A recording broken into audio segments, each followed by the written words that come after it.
Nagluto si Inday Miriana naman ng kanin kasi wala ng kanin. No.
Hi mga loves, kain tayo. Dito na ako kakain mga loves. Meron tayo ditong yung piniprito nating wild caught. Masaya ako kapag nakakain ako ng wild caught na mga seafood. Kasi ang hirap dito makahanap ng ganito mga loves. Kahit may kamahalan siya, okay lang siya no, sa akin kasi nga basta wild caught siya mga darling. And then meron tayo ditong suka at saka onion. So yun. Magtindig lang ako dito para diretso na hugas dito ba sa ating hugasan. At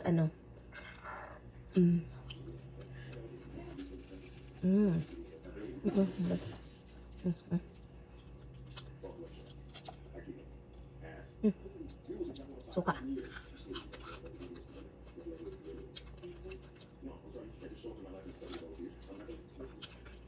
Red snapper.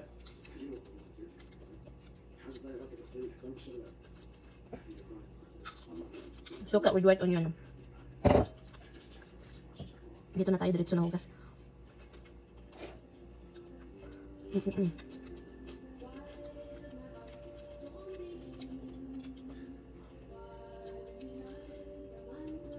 May nag-comment ba, nag-pop up. Kaya naparol yung mata ko. Ang nabasa ko, maarte ka kasi. Gayahan mo si Inday Runing. Alam nyo kung mahilig kayo manggaya, kayo na lang ang manggaya. Wag nang mangdikta kung sino dapat gayahin. Matawa talaga ako ng mga ganyan. Ang arte ko daw kumain. Ang arte ko raw, kaya gayahan ko si Inday Runing. Bakit naman ako manggaya? Mahilig ang mga Pinoy, no? Mahilig talaga manggaya. Gaya-gaya. Hindi lahat, pero nasa, na yan, dugo ng mga mahilig manggaya. Ang sarap. Ang sarap ng white onion. Sarap talaga kapag isa daw Mahal ang kilo nito sa Pinas. Dito din mahal.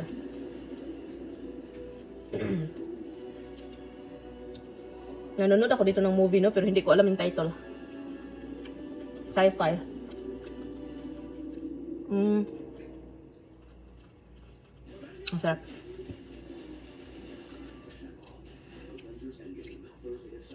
Yan. At saka malinis na siya. Hindi siya yung binili mo na frozen, and then ikaw pa yung maglinis. Ito malinis na siya. Hindi ko alam kung asan ito galing. Nabili ko to sa Market Fresh. Marami silang seafood. Iba't ibang klase. May mga pampano doon.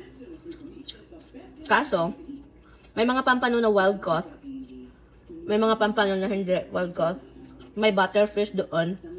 Sap-sap na malaki. And then, meron din silang mga dried fish, mga isda na mga salted fish. Nandun pala sa labas yung mga aso ko. nakalimutan ko, andun pala sila sa labas at naka-robe pa talaga ako dito mga loves, no? Nakaganito pa rin yung attire natin, of course.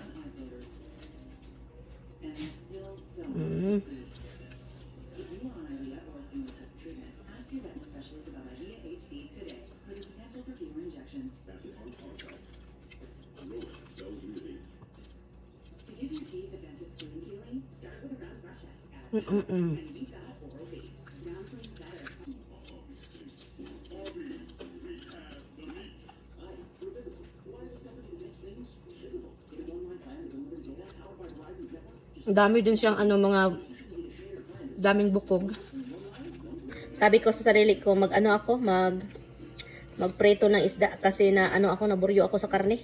Manok ba yung niluto kong ano, chicken piccata, meron pa marami. Nilagay ko sa frozen, sa freezer ang yung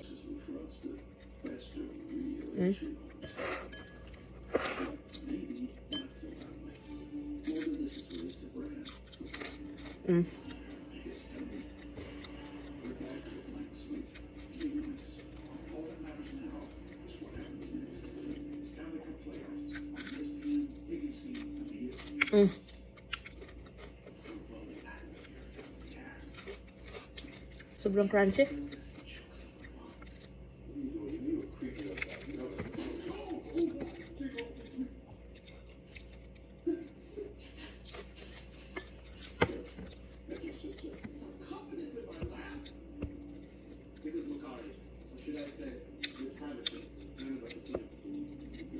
Busog.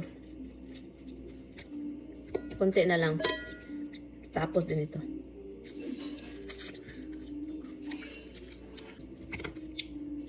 Bye-bye. Bye mga labs.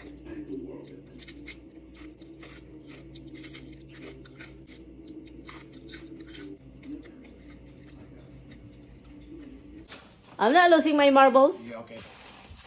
Complaining my egg. My egg is $5.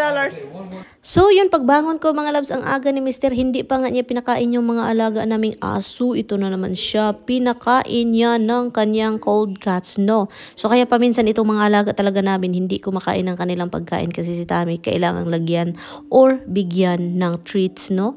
So, yun, oh, diba? Ganyan si Mr. Sobra ka-spoiled ang mga anak. Kahit anong mga kinakain niya, ibigay sa aso. Ganyan yan siya mga labs. But anyway, so, yun, late yan nakauwi kagabi. And then pagod kasi nga ang trabaho niya grabe. Ang dami dong hagdanan. Napagod siya sa kalakad-lakad back and forth. 1, 2, 3, 4. No, that one, touch it. One only.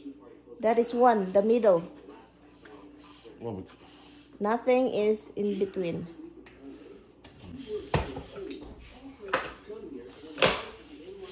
At so yun, binakita ko sa kanya mga loves yung in-order niya na ano na, yung bahay ng ibon. So, ang nangyari, yun, ngayon, nag-isip na siya kung saan niya ilalagay. So, yun, nagluto ako dito ng umagahan kasi sabi ko, magluto ako ng umagahan para naman makakain tayong dalawa dong. Kasi palagi na lang tayong hindi magkasabay or hindi kakakain ng umaga. Boring talaga yung umaga ko dong, sabi ko. So, ngayon, nag-French toast ako para sa akin and then toast ko lang yung bread niya. Gusto niya yung muffin daw. Alam niyo, gustong-gusto ko talaga magkasabay kami or magkasama kami sa kusina kapag umaga kasi talagang dami namin mga pinag-usapan. Kahit ano-ano na lang, no? Kasi nga talagang hindi kami talaga palaging nag-usap kasi ganyan, nagtambay siya dyan. Nag-usap talaga kami hag-hag pa ulit. Kasi kapag uwi siya galing sa trabaho mga loves, pagod, tulog yan siya. So pabayaan ko lang siyang matulog or mag-research ng mga balita. No, alam niyo naman yan siya mahilig. So yun, nag-usap kami dito. Iba na namang topic namin mga loves, no? Yung topic namin na umaabot kami doon sa mga buhay kung ano ang life ng mga Asian, no? Kung hanggang saan. Ang pinaka talagang is talagang 85 something, sabi pa ni Tami, or lower than that sa Asia, no? Sa Japan, I think. So, kaya nag-usap kami mga labs. So, sabi ko sa kanya, ano sa tingin mo sa Amerika? China, average life expectancy is 78. In Asia, That's China. if you live in the province area, and then if you eat food that the old people used to eat, like the vegetables, no chemical, you just like plant your own. You know, the life is 100 something. The life is 100 something now because we apply from the culture of Western food. Hong Kong has the highest life expectancy, 80, almost 86. Macau is 85 and a half. Japan is 80, almost 85. Switch the lowest and see who's got the lowest.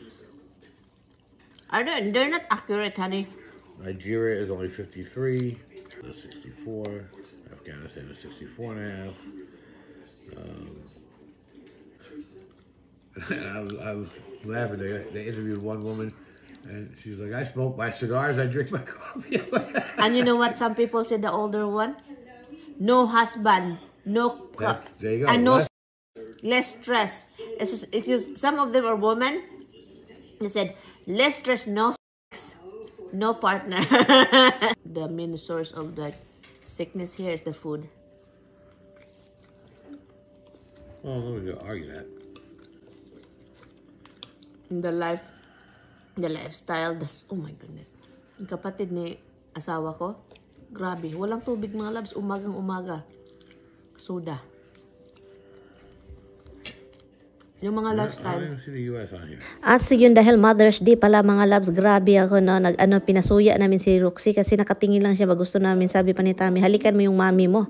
So si Roxy, aming inaanoy, kasi talagang magsisilos yan kapag ganyan kami ni Tami, magsilos mga loves. So ngayon, pahalikin ni Tami sa akin kasi nga Mother's Day daw. Mama kisses. There you go. Thank you. Happy Mama's Day. Okay, wait, my phone. Really, Mama? You're a good girl. Yes, you are.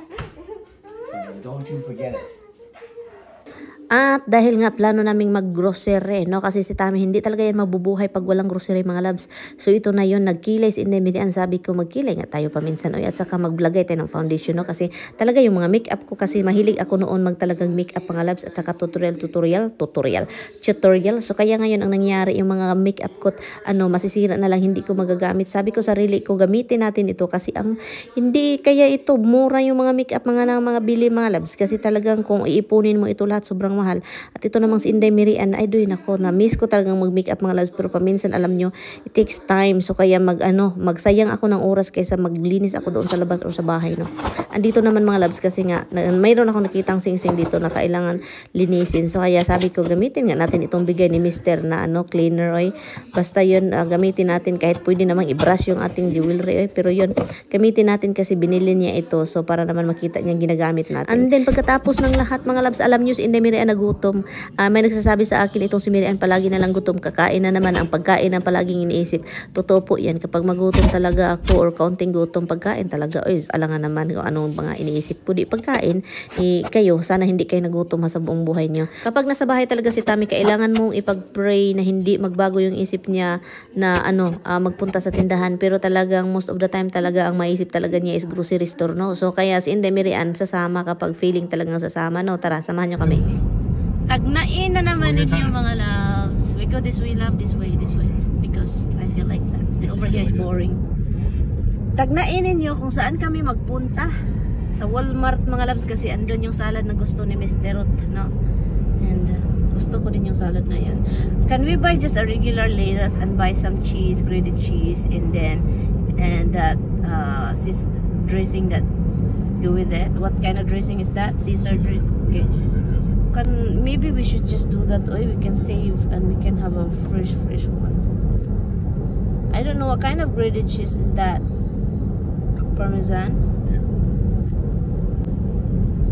Just easier that way. Seriously. Dump it all in. The number goes east to west. The odd number, like 95, goes north to south. Oh, okay. If it's odd number, Right. you don't open it. Wala na mga loves. Grabe yung cloud, sobrang dark. Napag-usapan namin na hindi kami bibili ng pagkain ng mga alaga namin, pero guys, ang pinakauna talagang pinuntahan is ito talaga, at makita mo yung mga presyo talagang pamahal. Nakakaluka, grabe sobra. Oy, this is expensive. Oy, I like it. So get it. $34. Okay. You know why I like it? Why you like it? Armpits cover. Oh, come on, let's go get some salad. Daghan kay tao. We get some dito. Hey, what are you doing? I can make it for you. I can make it good, okay? Seriously. I can make it good. We have...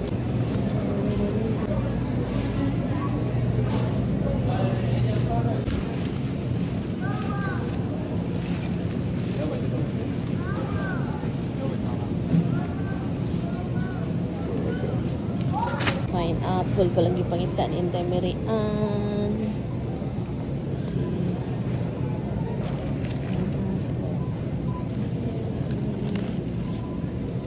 Dahil wala silang coconut, wala akong nakita ditong coconut milk mga loves na sasakan, no? So ngayon nagpunta kami sa Market Fresh kasi nga doon ako talagang meron din akong bibili na pineapple na hinog.